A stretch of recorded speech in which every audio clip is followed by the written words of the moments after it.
The First Barbary War, also known as the Tripolitan War or the Barbary Coast War, was the first of two wars fought between the United States and the Northwest African Berber Muslim states known collectively as the Barbary States.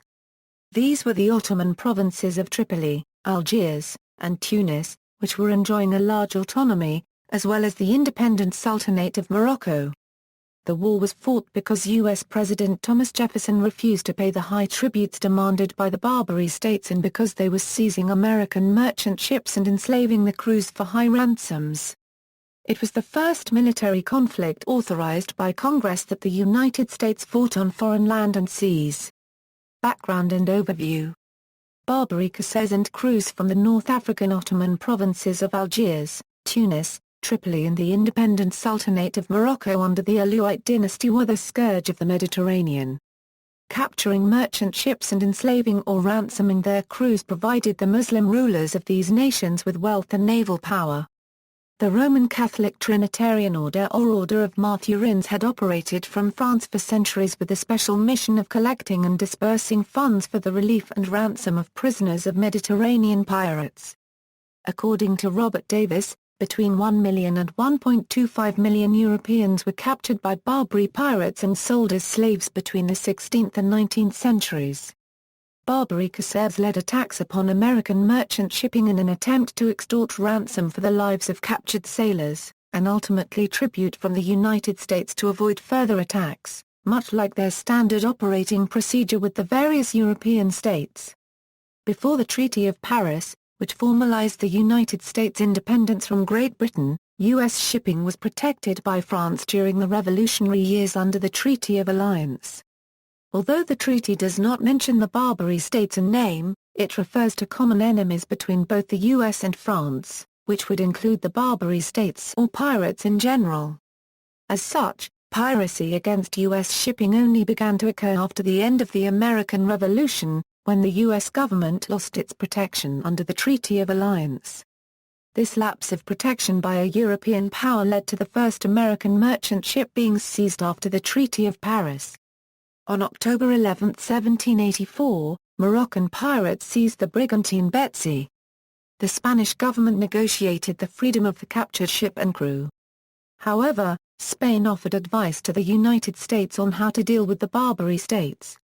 The advice was to offer tribute to prevent further attacks against merchant ships. The U.S. Minister to France, Thomas Jefferson, decided to send envoys to Morocco and Algeria to try to purchase treaties and the freedoms of the captured sailors held by Algeria. Morocco was the first Barbary Coast state to sign a treaty with the U.S. on June 23, 1786. This treaty formally ended all Moroccan piracy against American shipping interests. Specifically, Article 6 of the treaty states that if any Americans captured by Moroccans or other Barbary Coast states docked at a Moroccan city, they would be set free and come under the protection of the Moroccan state. American diplomatic action with Algeria, the other major Barbary Coast state, was much less successful than with Morocco. Algeria began piracy against the U.S. on July 25, 1785 with the capture of the schooner Maria, and Dolphin a week later. All four Barbary Coast states demanded $660,000 each. However, the envoys were given only an allocated budget of $40,000 to achieve peace. Diplomatic talks to reach a reasonable sum for tribute or for the ransom of the captured sailors struggled to make any headway. The crews of Maria and Dolphin remained in captivity for over a decade, and soon were joined by crews of other ships captured by the Barbary states. In 1795, Algeria came to an agreement that resulted in the release of 115 American sailors they held, at a cost of over $1 a million.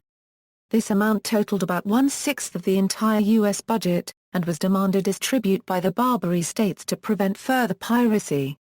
The continuing demand for tribute ultimately led to the formation of the United States Department of the Navy, founded in 1798 to prevent further attacks upon American shipping and to end the extremely large demands for tribute from the Barbary states. Various letters and testimonies by captured sailors described their captivity as a form of slavery, even though Barbary Coast imprisonment was different from that practiced by the U.S. and European powers of the time. Barbary Coast prisoners were able to obtain wealth and property, along with achieving status beyond that of a slave.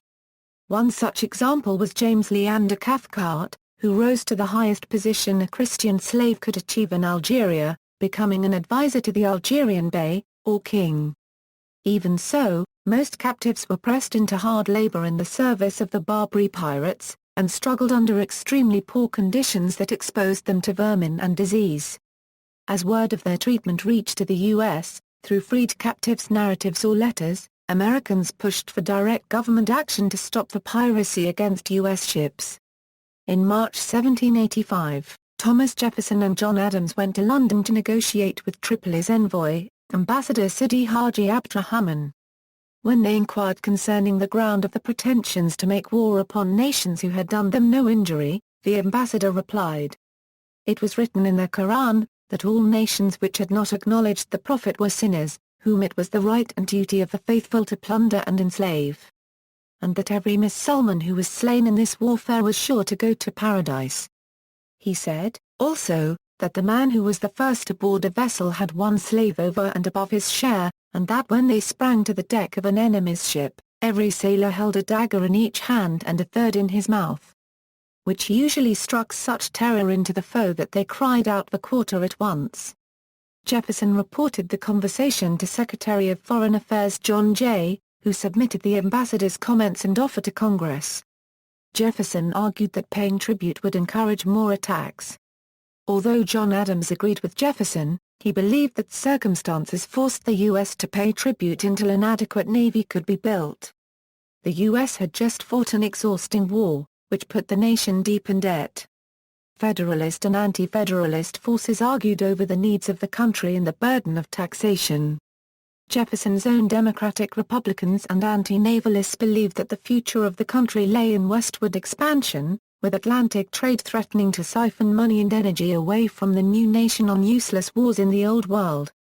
The U.S. paid Algiers the ransom, and continued to pay up to $1 a million per year over the next 15 years for the safe passage of American ships or the return of American hostages.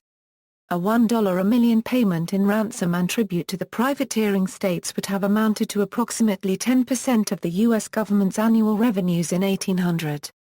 Jefferson continued to argue for cessation of the tribute, with rising support from George Washington and others. With the recommissioning of the American Navy in 1794 and the resulting increased firepower on the seas, it became increasingly possible for America to refuse paying tribute, although by now the long-standing habit was hard to overturn. Declaration of war and naval blockade. Immediately prior to Jefferson's inauguration in 1801, Congress passed naval legislation that, among other things, provided for 6 frigates that shall be officered and manned as the President of the United States may direct. In the event of a declaration of war on the United States by the Barbary powers, these ships were to protect our commerce and chastise their insolency by sinking, burning or destroying their ships and vessels wherever you shall find them. On Jefferson's inauguration as president in 1801, Yusuf Karaman Ali, the Pasha of Tripoli, demanded $225,000 from the new administration. Putting his long-held beliefs into practice, Jefferson refused the demand. Consequently, on May 10, 1801, the Pasha declared war on the U.S., not through any formal written documents but in the customary Barbary manner of cutting down the flagstaff in front of the U.S. consulate. Algiers and Tunis did not follow their ally in Tripoli. Before learning that Tripoli had declared war on the United States, Jefferson sent a small squadron, consisting of 3 frigates and 1 schooner, under the command of Commodore Richard Dale with gifts and letters to attempt to maintain peace with the Barbary powers. However, in the event that war had been declared, Dale was instructed to protect American ships and citizens against potential aggression, but Jefferson insisted that he was unauthorized by the Constitution, without the sanction of Congress, to go beyond the line of defense. He told Congress, "I communicate, to you all material information on this subject, that in the exercise of this important function confided by the Constitution to the legislature exclusively their judgment may form itself on a knowledge and consideration of every circumstance of weight." Although Congress never voted on a formal declaration of war, They did authorize the president to instruct the commanders of armed American vessels to seize all vessels and goods of the Pasha of Tripoli, and also to cause to be done all such other acts of precaution or hostility as the state of war will justify. The American squadron joined a Swedish flotilla under Rudolf Cederström paragraph M in blockading Tripoli, the Swedes having been at war with the Tripolitans since 1800. On May 31, 1801, Commodore Edward Preble travelled to Messina, Sicily to the court of King Ferdinand IV of the Kingdom of Naples. He sought help and found a good ally. The kingdom was at war with Napoleon, but Ferdinand supplied the Americans with manpower, craftsmen, supplies, gunboats, mortar boats, and the ports of Messina, Syracuse and Palermo to be used as a naval base to launch operations against Tripoli, a port-walled fortress city protected by 150 pieces of heavy artillery manned by 25,000 soldiers, assisted by a fleet of 10 10-gun brigs, 2 8-gun schooners, 2 large galleys, and 19 gunboats. The schooner Enterprise defeated the 14-gun Tripolitan corsair Tripoli after a one-sided battle on August 1, 1801. In 1802, in response to Jefferson's request for authority to deal with the pirates, Congress passed an act for the protection of commerce and seamen of the United States against the Tripolitan cruisers, authorizing the President to employ such of the armed vessels of the United States as may be judged requisite for protecting effectually the commerce and seamen thereof on the Atlantic Ocean, the Mediterranean and adjoining seas. The statute authorized American ships to seize vessels belonging to the Bay of Tripoli, with the captured property distributed to those who brought the vessels into port. The U.S. Navy went unchallenged on the sea, but still the question remained undecided. Jefferson pressed the issue the following year, with an increase in military force and deployment of many of the Navy's best ships to the region throughout 1802. Argus, Chesapeake, Constellation, Constitution, Enterprise, Intrepid, Philadelphia and Siren all saw service during the war under the overall command of Commodore Edward Preble. Throughout 1803, Preble set up and maintained a blockade of the Barbary ports and executed a campaign of raids and attacks against the city's fleets. Battles. In October 1803, Tripoli's fleet was able to capture Philadelphia intact after the frigate ran aground while patrolling Tripoli harbor. Efforts by the Americans to float the ship while under fire from shore batteries and Tripolitan naval units failed. The ship, its captain, William Bainbridge, and all officers and crew were taken ashore and held as hostages. Philadelphia was turned against the Americans and anchored in the harbor as a gun battery. On the night of February 16, 1804, Lieutenant Stephen Decatur led a small detachment of U.S. Marines aboard the captured Tripolitan ketch rechristened USS Intrepid, thus deceiving the guards on Philadelphia to float close enough to board her. Decatur's men stormed the ship and overpowered the Tripolitan sailors. With fire support from the American warships, the Marines set fire to Philadelphia, denying her use by the enemy. British Admiral Horatio Nelson, himself known as a man of action and courage, reportedly called this the most bold and daring act of the age. Preble attacked Tripoli on July 14, 1804, in a series of inconclusive battles, including a courageous but unsuccessful attack attempting to use Intrepid under Captain Richard Summers as a fire ship, packed with explosives and sent to enter Tripoli harbor, where she would destroy herself and the enemy fleet.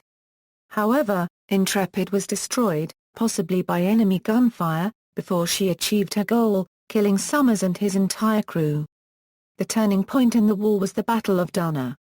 Ex-Consul William Eaton, a former Army captain who used the title of General, and U.S. Marine Corps First Lieutenant Presley O'Bannon led a force of 8 U.S. Marines, 500 mercenaries Greeks from Crete, Arabs, and Berbers on a march across the desert from Alexandria, Egypt to assault and to capture the Tripolitan city of Dana. This was the first time in history the United States flag was raised in victory on foreign soil. The action is memorialized in a line of the Marines' hymn The Shores of Tripoli. Peace treaty and legacy, wearied of the blockade and raids, and now under threat of a continued advance on Tripoli proper and a scheme to restore his deposed older brother Hamid Karamanli as ruler, Yusuf Karamanli signed a treaty ending hostilities on June 10, 1805. Article 2 of the treaty reads: The Bashaw of Tripoli shall deliver up to the American squadron now off Tripoli, all the Americans in his possession, and all the subjects of the Bashaw of Tripoli now in the power of the United States of America shall be delivered up to him.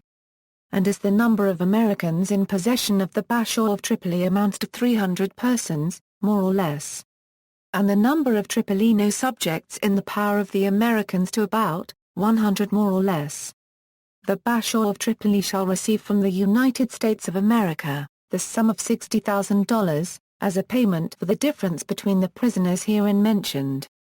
In agreeing to pay a ransom of $60,000 for the American prisoners, the Jefferson administration drew a distinction between paying tribute and paying ransom. At the time, some argued that buying sailors out of slavery was a fair exchange to end the war. William Eaton, however, remained bitter for the rest of his life about the treaty, feeling that his efforts had been squandered by the State Department diplomat Tobias Lear.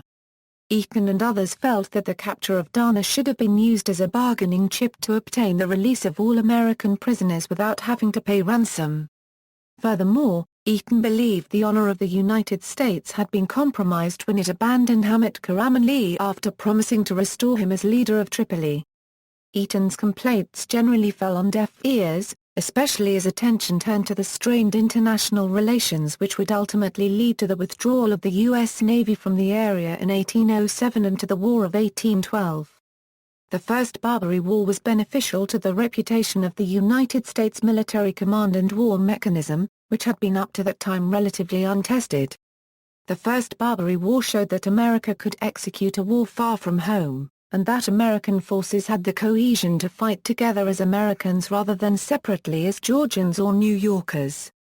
The United States Navy and Marines became a permanent part of the American government and American history, and Decatur returned to the U.S. as its first post-Revolutionary War hero.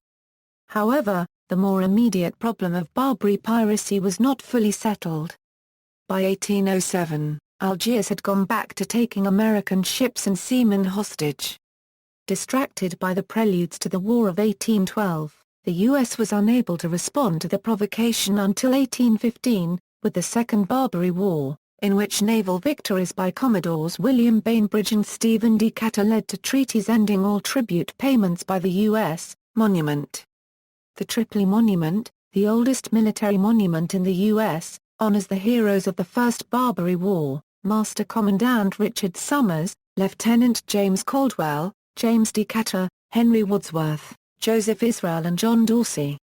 Originally known as the Naval Monument, it was carved of Carrara marble in Italy in 1806 and brought to the U.S. on board Constitution. From its original location in the Washington Navy Yard, it was moved to the West Terrace of the National Capitol and finally, in 1860, to the U.S. Naval Academy in Annapolis, Maryland. See also, Barbary Treaties, Military History of the United States, Slavery in the Ottoman Empire, Islamic Views on Slavery, Arab Slave Trade, Barbary Slave Trade, Second Barbary War, To the Shores of Tripoli. References. Bibliography: Keynes, Edward, Undeclared War, Penn State Press, ISBN A978-0-271-02607-7 London, Joshua E., Victory in Tripoli, How America's War with the Barbary Pirates Established the U.S. Navy and Shaped a Nation, New Jersey, John Wiley & Sons, Incorporated, ISBN A0-471-44415-4, Whipple, ABC, To the Shores of Tripoli, The Birth of the U.S. Navy and Marines, Blue Jacket Books, ISBN A1-55750-966-2. Further reading, Adams, Henry Brooks, History of the United States of America during the Administrations of Thomas Jefferson, Boot, Max. The Savage Wars of Peace, Small Wars and the Rise of American Power. New York City, Basic Books. ISBN A0465000721-X. LCCN A204695066. Doughty, Leo J. The Marine Corps and the State Department, Enduring Partners in United States Foreign Policy. 1798 to Euro 2007. McFarland. ISBN A978-0-7864-3796-2. Decay, James Tertius, A Rage for Glory, The Life of Commodore Stephen Decatur, USN, Free Presser, Lambert, Frank, The Barbary Wars, American Independence in the Atlantic World, New York, Hill and Wang, ISBN A978-0-8090-9533-9. Oren, Michael B., Power, Faith, and Fantasy, The United States in the Middle East, 1776 to 2006, New York, W. W. Norton and Company, ISBN A978-0-393-33030-4. Smethurst, David, Tripoli, The United States First War on Terror, New York, Presidio Pressa, Toll, Ian W., Six Frigates, The Epic History of the Founding of the U.S. Navy, W. W. Norton, ISBN A978-0-393-05847-5. Whelan, Joseph, Jefferson's War, America's First War on Terror, 1801–1805, New York, Carroll and Graffer, Zachs, Richard, The Pirate Coast, Thomas Jefferson, The First Marines, and The Secret. Mission of 1805, New York, Hyperina, External Links, Barbary Warfare, Treaties with the Barbary Powers, The Barbary Wars at the Clements Library, an online exhibit on the Barbary Wars with images and transcriptions of primary documents from the period. Eric Schliano, Our Original Libyan Misadventure, Salon.com. Paul Fallon, America's First War on Terror, Joshua E. London, How America's War with the Barbary Pirates Established the U.S. Navy and Shaped a Nation, VictorianTripoli.com. Joshua E. London, Victory in Tripoli, Lessons for the War on Terrorism, Heritage Foundation. First American Barbary War,